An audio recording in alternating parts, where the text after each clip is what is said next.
Here is exactly how the phlebotomy certification exam works and how to pass it in just a few minutes.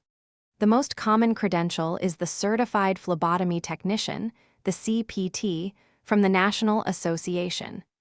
You take it on a computer, and it is 100 scored questions plus 20 unscored pretest questions in 2 hours. Those 20 pretest questions are being trialed for future exams and do not count.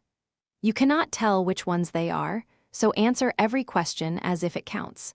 Scoring is scaled, not a percentage. You get a score between 200 and 500, and you need 390 to pass. Harder questions are worth more, so do not try to calculate how many you can miss. Eligibility has a hands-on requirement people often miss. Along with a high school diploma and either training or work experience, you must document a minimum of 30 venipunctures and 10 capillary or finger sticks on live people. Not on a practice arm, on actual patients. Now, what is on it? 5 domains, and because there are exactly 100 scored questions, the item count is the percentage. That makes this easy to plan around. Routine blood collections, 28 questions. Safety and compliance, 26. Patient preparation, 20. Processing, 14. And special collections, 12. So routine collections plus safety is 54%, more than half the exam. If you only had time to master 2 areas, it would be those 2. And here is the thing that catches people who studied from an older book. The order of draw changed how it is published. The Clinical and Laboratory Standards Institute now lists it as 6 additive categories, not 9 stopper colors. That matters because cap colors vary between manufacturers, but the additive never does. So learn the sequence by what is in the tube.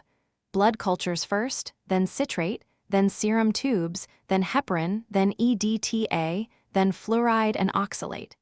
If you memorize colors alone, a different brand of tube can quietly break your whole sequence. 3 real questions. First, a phlebotomist draws light blue citrate, then lavender EDTA, then green heparin. What is wrong? The lavender should have come after the green.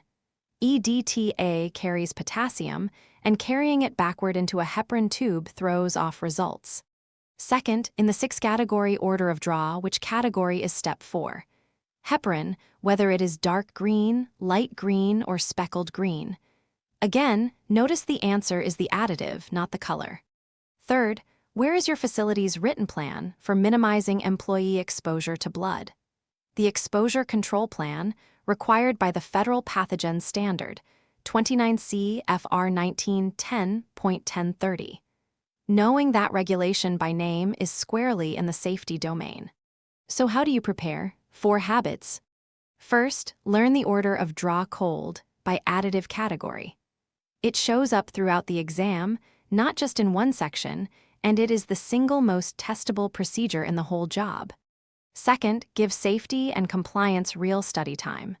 26 questions is a quarter of the exam, and it is the area people skip because it feels like paperwork.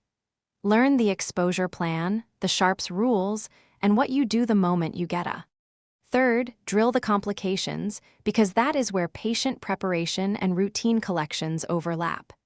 A hematoma forming, a vein that collapses, a patient who faints, a line you must never draw above.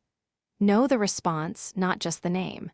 Fourth, get your 30 venipunctures and 10 capillary sticks documented early. That paperwork gates your application, and it is the part that most often delays people who are otherwise ready to sit the exam. So remember, 100 scored questions plus 20 per test in 2 hours, a scaled score, and you need 390. Routine collections and safety together are over half the exam, and the order of draw is 6 additive categories, not 9 colors. Start now with free phlebotomy practice questions at .com/en/phlebotomy. Free in English, Chinese, and Spanish with no sign-up.